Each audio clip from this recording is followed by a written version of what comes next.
Hey there everyone, and welcome to some more RPG horror story cringe with DnD Doge. In today's episode, we have a tale about a dungeon master who won't allow a player to take a multiclass that was planned from the character's inception. A story about a player that makes everyone else in the group's schedule a living hell, and much, much more. So, as we got a lot to get through today, we best get right into these stories. Multiclassing Woes by Reddit user Burning Gundam X. Full disclosure, my DM is great. They are a blast to play with, so this is not a horror story, more of a vent and a call for advice. A bit of background. I'm playing an arcane trickster rogue. I'll call her A. Her personality is very focused on the fact that her mother was a caster, and she grew up comparing herself to her. She studied magic, but could never get it to work. Her stats are focused on dex and intelligence, as I built A to eventually take a level in Wizard. It was supposed to be a big thing for her, since she is finally able to get magic to work for her.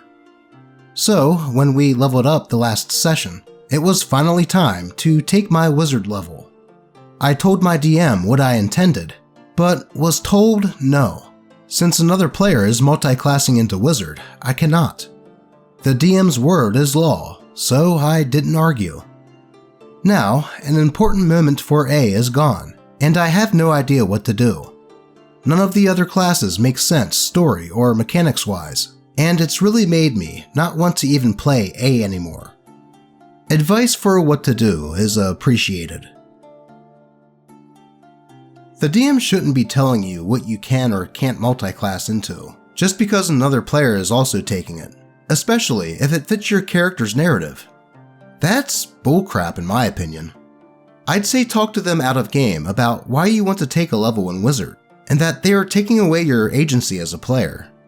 I mean, it's not like you're asking for an overpowered homebrew or anything like that. Let's move on. Player blames me for turning the table against him. By Reddit user Accomplished_Bug143. This is a campaign I've been running for about 4 months now. The party is tasked with finding out who the secret traitor in the kingdom was, and this leads them into having to deal with shady figures and criminals to try and figure it out before these rumored plans to assassinate the king are carried out. I'll call the problem child of the story Salty. Salty was playing a chaotic good fighter, edgy, resting bitch face, and barely compliant. The party heard rumors of an info broker that was currently being tortured by another gang for knowing too much for his own good. They save him, and I gave him a cowardly smug personality to fit the whole criminal vibe on who they are working with. This shady guy was essentially their mentor on how to get deeper into the rabbit hole of information gathering from criminals. 2 sessions after they rescued him, Salty kills him. Why? Because he wouldn't help the party in combat, and he doesn't take us directly to where we need to go. So, therefore, he was useless. The party was baffled by this move as much as I was, but I pushed forward. After following the last piece of evidence, the party felt like they were stuck. A lot of dialogue now required diplomacy or intimidation, and their actions were starting to be heavily noticed by other criminals who now actively tried to avoid the party. After 2 sessions of no meaningful progress outside of fights, Salty complained to me mid-session that I wasn't telling them where to go, and that the game was getting boring. I then told him that the party could either continue trying to investigate leads, or simply try to convince the king of the assassination attempt and defend him against a plan that they don't really know much about. Salty then tried to get the other players on board, to which they all basically stated that they wouldn't be left in the dark had he not killed the NPC. He then claimed that I was making it seem like he was the villain for staging him up to kill the obviously evil NPC. There were a few more comments thrown out back and forth across the table before Salty said that the table was a big circle jerk and he didn't want to be a part of it anymore. He then left the Discord server, blocked me and the other members of the table, except for one because they are close friends. This all just happened yesterday, and I don't plan on inviting him back. I'm just going to retcon the NPC's death and possibly bring in another friend of mine to fill in. I'm not quite sure how everyone else feels after that, but it was certainly a, well, that happened kind of moment. Actions meet consequences. If that NPC was their primary way of gathering intel on a possible assassination plot, what was Salty expecting to happen after he killed him? I mean, it was in the name, Information Broker. For a shady dude not fighting alongside the party would fit with a criminal type character that was just out for himself, so killing him for that is really dumb. And of course he wouldn't lead the party right to where they needed to go. He would want something in return for that type of thing. Then to try to blame the DM for not being able to get the information that they needed was a bit of an overreaction. Though at least the rest of the party saw this for what it was, and didn't join him in his crusade against OP. And in the end, the trash took itself out. Hopefully, the rest of the game will go smoothly for OP and the rest of the players. Let's move on. Am I the a-hole for not letting my player use a character with an offensive name? By Reddit user, Funnel Chairman. So, I have been trying to set up a game on Roll20 for a while, since my usual players have all been too busy to meet up for a while now. It took forever, but I found a group of 4 people looking for a DM and jumped on it. Everything was going fine, and we seemed to be hitting it off pretty well. That is until I looked at one of their proposed character sheets. He was a lawful good half-orc paladin in service to the goddess of love and beauty.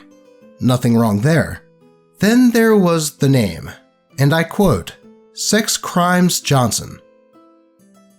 What? I flat out told him no. He even had a lengthy backstory for it, where an evil fae had tricked him and stolen his name, replacing it with something that would shame him and making him unable to lie about it.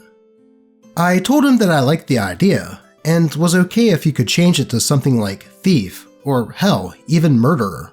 Just not sex crimes. Long story short, he refuses, saying that I'm stifling player creativity, and then he and the rest of the players leave the game and block me. Was I being too uptight? Am I the a-hole here? No. I agree with OP that backstory did sound pretty creative and could be fun, but I also agree that the chosen name was a bit much, and I would have suggested something else as well. Though, for some reason, those players decided to die on that hill and just drop OP. To which I say, OP probably dodged a bullet there. I swear, sometimes these stories just baffle me. Let's move on. Am I the a-hole for getting my ROG group disbanded, aka my horror story? By Reddit user, Few Lingonberry 3647. My coworkers and I play an RPG game together. There are 6 of us, with 5 of us being new to this role-playing game, and the DM has been playing for 20 plus years. He asked us if we all would be interested in starting a campaign together, and we were excited to explore the new hobby and happily agreed. The DM is a nice gentleman, and I have respect for the attention he pays to detail, and his enthusiasm for the game. It's clear that he puts an immense amount of effort towards making his world come to life, and inviting us to have a good time. In our last session, the DM tells me that my character is supposed to engage in sex with a non-playable character in the game. Disclaimer: in past sessions, I had agreed to sexual encounters in gameplay, though I made it clear to the group that I was not interested in sleeping with this particular character. I asked if any other player could do it, and was told, no, it has to be you. One of my coworkers even volunteered to take my place, but was turned down. I reluctantly concede, and after the act, the character I engaged with attacks me in gameplay, with the game night ending on the verge of this attack. After the session, I felt uncomfortable. I know it's just a game, but it still triggered some unpleasant memories for me, being the survivor of sexual assault. I don't think the DM was being malicious at all, but it truly aggravated my diagnosed PTSD. A few hours before our next game session 2 weeks later, we have a group text. I say moving forward that I would like no non-consensual sexual violence, please, complete with a teary-eyed emoji to attempt to lighten the mood. I had previously discussed with some of the other players how uncomfortable I felt, and they agreed to support me if I decided to share how I felt with the DM. But the DM responded, saying that I misremembered details of the game, and that he was a survivor of assault as well, and therefore was incapable of being a perpetrator, also stating that I was making false accusations. He then canceled the game indefinitely, and with that, half of the group is mad that the game was canceled because of me, saying that I basically called the DM a rapist. That was not my intention at all. It's just a game. I feel bad that half the group is upset that I got the game canceled, and the other half supports me for speaking my piece. I'm conflicted about whether or not I am the a-hole here, and I figured this would be the best group to ask. For me, it's an absolute horror story, and I'm happy to provide more details upon request. Well, no more details are needed for me to answer this one. OP is absolutely not the a-hole here. The DM and half of the other players are. Sure, OP stated that their character had slept with other NPCs in the game, but the moment that they said that they didn't want to do this with a certain character, that should have been left at that, not with the DM pushing the issue for some reason. And then for him to say that OP misremembered things when OP requested that that not happen anymore, that sounds a little bit like gaslighting. And for the logic that the DM gave, saying that since he was a survivor of SA, that he can't possibly be a perpetrator, is just outright stupid. So no, OP is not the a-hole. And it's weird that the DM is so against not having that in the game. Now, with those past few stories, I'm sure we all took some psychic damage. So here's Alice with a mass healing word to help get us some of those hit points back.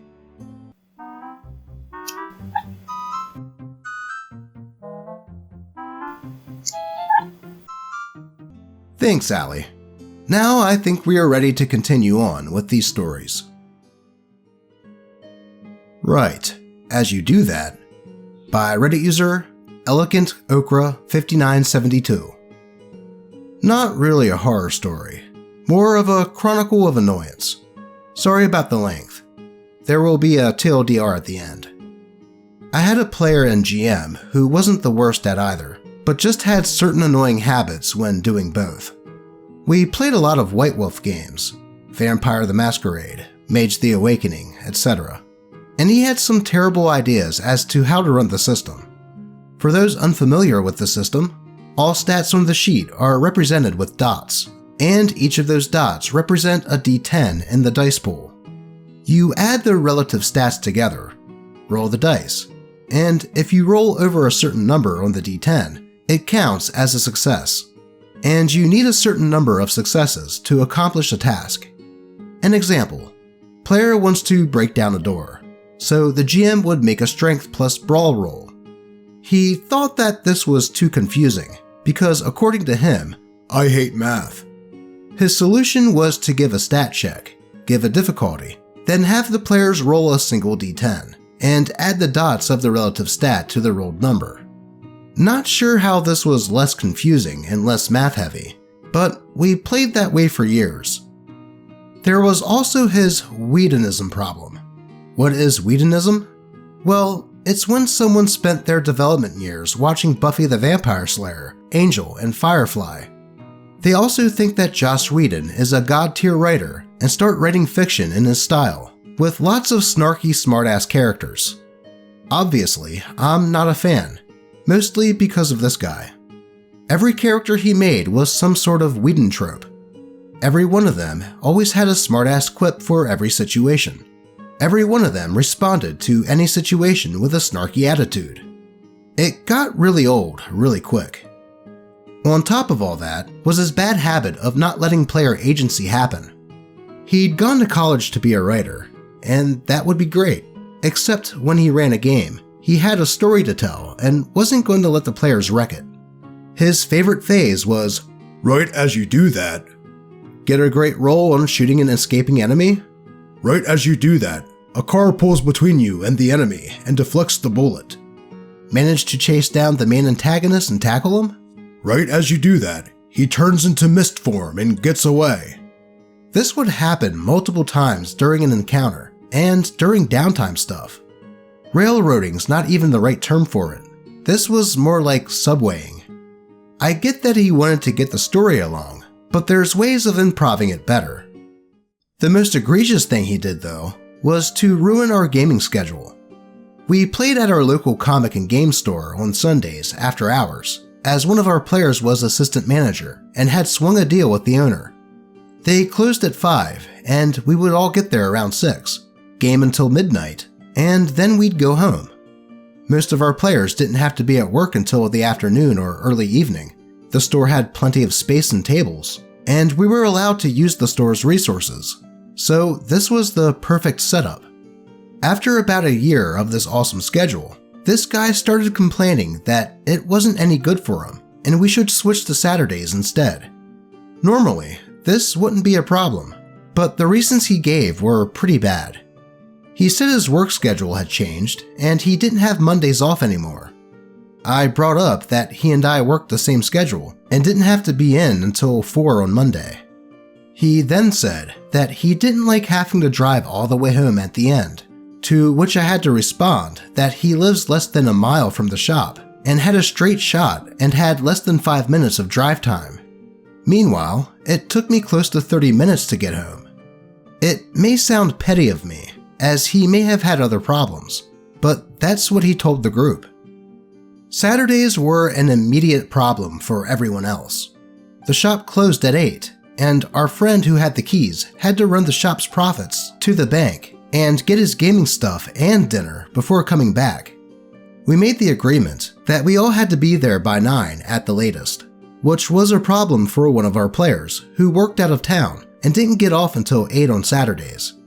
We agreed to keep him informed on everything that happened before he got there, and he said that was fine. Everyone else got to the shop at 9, except 2, the one who was working, and the guy who said that Saturday was better for him. This continued for weeks, until finally he started complaining about how us playing so late wasn't good for him anymore, and we should start playing earlier. When we told him that we couldn't play at the shop anymore if we start earlier, and that we'd lose 2 players who were working until 8, and we would have to find somewhere else to game that had space for all of the group, he had no solution and just said that he'd be out for the foreseeable future. We then moved back to Sundays, and a great time was had by all. He wasn't the worst player or GM ever. I've read far worse on this thread, and played with far worse than him. Damn, talk about a cluster and a half there. Don't get me wrong, the changing of the game system and one-note characters were pretty cringe, but the main course of this horror story is the scheduling issues. If this dude was the only one that had an issue with the schedule as it was, and switching to Saturday made it hard for everyone else in the group to play, then the change should not have happened in the first place. If that player just can't make it anymore, which sounded like he had something else going on Sunday that he just didn't want the other players to know about, then he should have just said that he needs to take a hiatus, which, in the end, is what eventually happened anyway. I'm glad to hear that OP and the rest are still playing and having a good time though. Let's move on. And, as it's Friday, you know what that means. It's time to cap off the week with a D&D glory story. Slapstick Kidnapping by Reddit user Don't PPC Me Bro. Last night, my party was tasked with kidnapping a wealthy young harbor master who has been abdicating from his duties in order to teach him a lesson. Our party, a fighter, druid, rogue, and caster, determined that the harbor master was in a very expensive brothel on a stormy night. The druid pinpointed his room by entering the brothel as a fly, and upon reporting back, we concocted a plan. The caster would drop silence on my fighter's boots of springing and striding. I would leap 20 feet to reach the window and smash in. Our rogue would spider walk through the new hole and secure the door while I grabbed the kid. Our druid would then polymorph him into a turtle and use transport via plants to send him to another continent to think about his choices. So I smash the window, and the rogue follows and bars the door to keep the two consorts from running.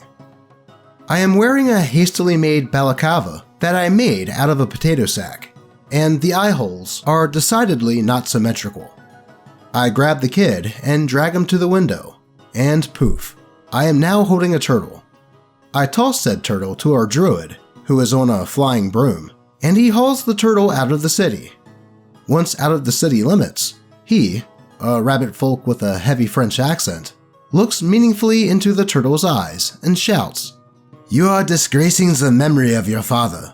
Do better in the future," and then hooks the turtle through the tree, landing him 1,000-ish miles away on a new continent, naked and penniless. I make good my escape with the rogue, and our caster is already casually walking to the hotel. As we are escaping by rooftop, we both realize that we forgot to grab the large sack of coins on the nightstand. In the morning, we start hearing rumors that a man with a melting face grabbed the harbor master, turned him into a turtle, and absconded to points unknown. This relieves us greatly, as my crappy balaclava made it a 1-in-3 gamble that I actually grabbed the right person. The perfect crime? Or the most perfect crime? I'd say definitely the latter. While it may not be an Ocean's 11 level heist, it sounds like things still turned out well in the end. Well, aside from the forgetting to grab the coin part. Though, I wonder how the hell the harbor master's son is going to get back after learning his lesson. Though, I suppose that isn't the party's problem. They were only paid for the kidnapping part. But that will do it for today. As always, I appreciate all of you, and may your games remain horror story free. Until next time.